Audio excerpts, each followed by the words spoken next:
નમસ્કાર મિત્રો, health tips Gujarati ચેનલમાં આપનું સ્વાગત કરું છું. દોસ્તો, ઘણા લોકોને સવારે પેટ સાફ કરવા માટે જાય ત્યારે ટોયલેટમાં વારંવાર બેસી રહેવું પડે. લાંબો ટાઈમ સુધી પેટમાં ગેસ થાય, પેટમાં વારંવાર દુખાવો થતો હોય અથવા કબજિયાત જેવું લાગતું હોય અને એના લીધે પેટ ભારે રહેતું હોય, એના લીધે શરીર પણ ભારે થતું હોય. તો આવા લોકો માટેના આજે એના કારણો અને એના ઉપચાર છે બતાવવા માટે જઈ રહ્યો છું. ધ્યાનથી સાંભળજો. કેમ કે કબજિયાતને કારણે મિત્રો હરસમસા, બવાસીર, મળદ્વારમાં દુખાવો, ફિશર જેવી સમસ્યાઓનું જોખમ વધી શકે છે. તેથી તેને વારંવાર નજરઅંદાજ કરવી યોગ્ય નથી. આજે તમને 7 એવી આદતો બતાવીશ કે જે કબજિયાતનું મૂળ કારણ હોઈ શકે છે. જો આ 7 આદત તમારામાં તો ક્યાંક નથી ને, એનું ખાસ નિરીક્ષણ કરી લેજો મિત્રો. આ 7 આદતોને કેવી રીતે બદલવી જેથી પાચન સુધારવામાં મદદ મળી શકે.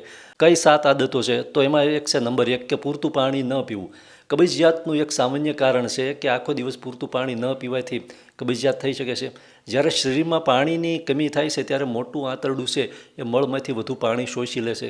આનાથી મળ કઠણ થઈ શકે છે અને તેને બહાર કાઢવું મુશ્કેલ બની જાય છે. ઘણા લોકો વિચારે છે કે તેમને તરસ નથી લાગતી, પરંતુ અમુક ઉંમર પછી તરસની અનુભૂતિ પણ ઓછી થતી હોય છે.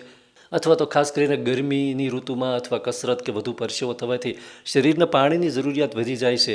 એટલે પાણી પીવું જોઈએ. સવારે ઉઠ્યા પછી 1 કે 2 ગ્લાસ પાણી પીવું કેટલાક લોકો માટે ખૂબ જ ઉપયોગી સાબિત થઈ જાય છે. આખો દિવસ નિયમિત અંતરાલે થોડું થોડું પાણી પીવાની આદત છે એ ખૂબ જ આમાં લાભદાયી નીવડે છે મિત્રો. જોકે કેટલાક લોકોની કિડની કે હાર્ટની કોઈ બીમારી હોય ને એના લીધે ડૉક્ટરે કોઈ સલાહ આપી હોય પાણી પીવાની, તો ડૉક્ટરના નિયમોનું પાલન કરવું. અન્યથા પાણી છે એ થોડું થોડું પીવાનું ચાલુ રાખવું જોઈએ. ત્યાર પછી નંબર 2, બીજી આદત છે કે ફાઇબરની કમીવાળો ખોરાક. આજકાલ ઘણા લોકો એવો ખોરાક છે વધુ ખાતા હોય છે કે જેની અંદર ફાઇબર એટલે કે કુદરતી રેસા છે એનું પ્રમાણ ખૂબ ઓછું હોય છે. અથવા જેમ કે મેંદામાંથી બનેલી વસ્તુઓ છે, અત્યંત પ્રોસેસ્ડ વસ્તુ છે, ફાસ્ટ ફૂડ છે, મીઠા પીણા છે. ફાઇબર મળને નરમ બનાવે છે જેથી મળ આસાનીથી બહાર નીકળી શકે છે. શાકભાજી, આખા અનાજ, દાળ અને સલાડ ખોરાકમાં ઓછું હોય તો કબજિયાતની સમસ્યા વધી શકે છે. એટલે ખોરાકમાં ધીમે ધીમે ફાઇબર વધારવાનો એટલે કે કુદરતી રેસા વધારવાનો પ્રયાસ કરવો જોઈએ. જેમાં મોસમી ફળો સામેલ કરાય, લીલા શાકભાજી, દાળ, આખા અનાજ અથવા ફણગાવેલા કઠોળ આવી વસ્તુ છે આપણા ભોજનમાં સામેલ કરવી જોઈએ. જેનાથી શરીરને, આપણા પાચન તંત્રને ફાઇબર પૂરતું મળવાથી ખૂબ આસાનીથી પેટ સાફ થાય છે અને જે ભોજન ખાધું હોય એનું ખૂબ આસાનીથી પાચન થાય છે. ત્યાર પછી નંબર 3 ઉપર છે કે શૌચની ઈચ્છાને વારંવાર રોકવી. ઘણા લોકોને મળ ત્યાગની ઈચ્છા થાય, પરંતુ અમુક સમયને લીધે અથવા જલ્દી ઓફિસ જવાના કારણે કે બહાર રહેવાના લીધે અથવા ક્યાંય એવા પ્રસંગોને કારણે આ ઈચ્છાને આપણે ટાળી દેતા હોય છે કે થોડી વાર પછી જઈશું. પરંતુ આ જે છે આપણી એક એવી આદત છે કે જે વારંવાર આ રીતે આપણે શૌચને રોકીએ, મળને રોકીએ એટલે એનાથી ધીમે ધીમે કબજિયાત થવા લાગે છે, આંતરડા નબળા પડવા લાગે છે, પાચન તંત્ર ધીમું થઈ જાય છે અને સમય જતાં કુદરતી રિફ્લેક્સ નબળો પડી શકે છે. આનાથી મળ મોટા આંતરડામાં વધુ સમય સુધી રોકાયેલો રહેશે અને તેમાંથી પાણી શોષાઈ જાય છે. પરિણામે મળ કઠણ થઈ જાય છે અને એના લીધે કબજિયાત થાય છે, જેનાથી મળ બહાર નીકળી શકતો નથી. એટલે દરરોજ શૌચ જવાનો એટલે કે મળ ત્યાગનો, ટોયલેટનો જે ટાઈમ હોય એક સરખો ટાઈમ રાખવો અને એ ટાઈમે અવશ્ય જવું. બીજું એ કે શૌચને ક્યારેય રોકી રાખવાની કોશિશ ન કરવી. એક એવો આવેગ છે કે આ આવેગને રોકવામાં આવે તો ઘણી વખત તીવ્ર દુખાવો થાય છે અથવા લોહી પડવું અથવા સતત તકલીફ જેવી પણ સમસ્યા થતી હોય છે અથવા કબજિયાત ઘર કરી જતી હોય છે. ત્યાર પછી નંબર 4 છે કે આખો દિવસ બેસી રહેવું, શારીરિક પ્રવૃત્તિ ન કરવી. ઘણા લોકો છે લાંબો સમય સુધી, ખાસ તો ખુરશી ઉપર બેસીને ઓફિશિયલી વર્ગ હોય તો એ રીતે કામ કરતા હોય છે. તો આવા લોકોને શારીરિક પ્રવૃત્તિ જે છે એ ન થવાને કારણે પણ કબજિયાત થઈ શકે છે. તમારી કાર્યપ્રણાલીને સક્રિય રાખવામાં તમારે થોડું હલનચલન અવશ્ય કરવું જોઈએ. કેમ કે શરીર છે એની અંદર થોડો પણ પરિશ્રમ કરવો અવશ્ય જોઈએ મિત્રો. કેમ કે પરિશ્રમ વિના ખોરાકનું પાચન થતું નથી અને પાચન ન થવાથી મિત્રો કબજિયાત થઈ શકે છે. એટલે બીજું એ કે ઓફિશિયલી વર્ગ હોય તો આવા લોકોએ દરરોજ સવારે ઓછામાં ઓછો અડધો કલાકથી લઈને 1 કલાક સુધી વોકિંગ એટલે ચાલવું અવશ્ય જોઈએ અથવા હળવા વ્યાયામ કે પ્રાણાયામ જેવી કસરતો અવશ્ય કરવી જોઈએ. ટૂંકમાં શરીરને થોડું એક્ટિવ અવશ્ય રાખવું જોઈએ. ત્યાર પછી નંબર 5 ઉપર છે કે પ્રોસેસ્ડ ફૂડ અને વધારે જંક ફૂડ ખાવું.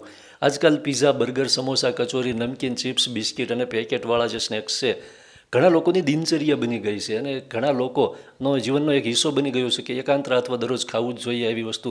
તો આવા ખાદ્ય પદાર્થોમાં ફાઇબર ઓછું અને મીઠું, ખાંડ, અસ્વસ્થ ચરબી આવું બધું વધારે હોય છે. જ્યારે ભોજનમાં સતત જંક ફૂડનું પ્રમાણ વધી જાય છે અને ફળ, શાકભાજી, દાળ તથા આખા અનાજ ઓછા થઈ જાય છે ત્યારે કબજિયાતની સમસ્યા ઉત્પન્ન થાય છે અને આ કબજિયાતની સમસ્યા ઘર કરી જાય છે. એટલે બની શકે તો સંતુલિત ખોરાક ખાવો. થાળીની અંદર દાળ, લીલા શાકભાજી, આખા અનાજ અને સલાડને અવશ્ય સામેલ કરો. સિઝન મુજબ ફળનું પણ અવશ્ય સેવન કરવું જોઈએ. ત્યાર પછી નંબર 6 છે કે તણાવ લેવો અને પૂરતી ઊંઘ ન લેવી. ઉજાગરો છે એ પણ કબજિયાતના કારણોમાંનું એક મહત્ત્વનું કારણ છે. જે લોકો મોડે સુધી જાગતા હોય, જાગીને કામ કરતા હોય અથવા ઉજાગરા કરતા હોય, અથવા જે લોકોની ઊંઘ ઓછામાં ઓછા 7 કલાકની પૂરી થતી નથી, આવા લોકોને કબજિયાતનું જોખમ રહેલું છે.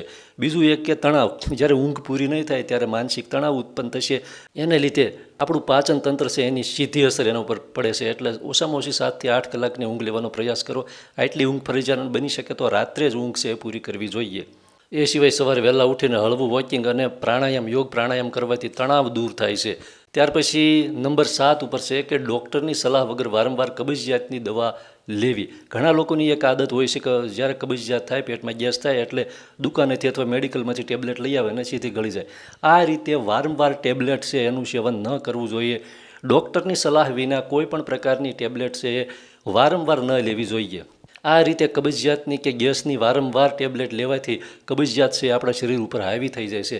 કબજિયાત કાયમી ઘર કરી જાય છે અને એને લીધે પછી એ દવા છે એમાં વધારો કરવો જોઈએ છે. અને કબજિયાતની સમસ્યા આપણા શરીરને અનેક રીતે નુકસાન કરે છે. સાથે સાથે મળમાં લોહી દેખાય, તીવ્ર પેટમાં દુખાવો થાય, કારણ વગર વજન ઓછું થવા લાગે, સતત ઉલટી થવા લાગે કે પેટ ખૂબ વધારે ફૂલવા લાગે, આવા બધા લક્ષણો છે એ દેખાવા લાગે છે. એટલે આ રીતે વારંવાર ડૉક્ટરના સજેશન સિવાય આવી દવા પણ વારંવાર ન લેવી જોઈએ. બીજું એ કે આવી દવા લેવાથી ભવિષ્યમાં કિડની અને લીવર પણ નબળા પડી શકે છે. હવે કબજિયાતને મટાડવા માટે શું કરવું? તો કે આખો દિવસ પૂરતા પ્રમાણમાં પાણી પીવો. પાણીની ઉણપ શરીરમાં ન થવી જોઈએ. ત્યાર પછી છે કે ભોજનમાં ફળ અને શાકભાજી તથા આખા અનાજ છે, દાળ અને આખા અનાજનો ઉમેરો કરો. નંબર 3 છે કે રોજ ઓછામાં ઓછું 30 મિનિટથી 1 કલાક સુધી ઝડપી ચાલો અથવા કોઈ પણ શારીરિક પ્રવૃત્તિ કરો.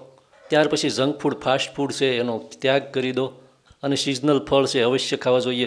એ સિવાય કબજિયાત વધારે રહેતી હોય, દૂર ન થતી હોય તો આવા લોકો માટે એક ખૂબ જ સરસ અને પરિણામ આપે એવો ઉપચાર છે કે દરરોજ રાત્રે સૂતી વખતે 1 ચમચી ત્રિફળા ચૂર્ણ છે એ હુંફાળા પાણીની અંદર લઈ અને રાત્રે સૂતી વખતે એને હુંફાળા પાણીમાં નાખીને પી જવાનું છે. 5 થી 7 દિવસના આ પ્રયોગમાં કબજિયાતમાં ધીરે ધીરે ખૂબ જ સારું પરિણામ મળે છે.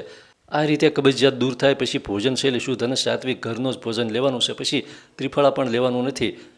ભોજનશૈલી અને જીવનશૈલી સુધારવાથી કબજિયાત ફરીવાર પણ થતી નથી. મિત્રો, વિડીયો પસંદ આવ્યો હોય તો વિડીયોને એક લાઇક કરજો. ચેનલમાં નવા હો તો ચેનલને સબસ્ક્રાઈબ કરી દેજો. ફરી મળીશું એક નવા વિડીયોમાં. ત્યાં સુધી સ્વસ્થ રહો, મસ્ત રહો. ખૂબ ખૂબ આભાર. જય માતાજી.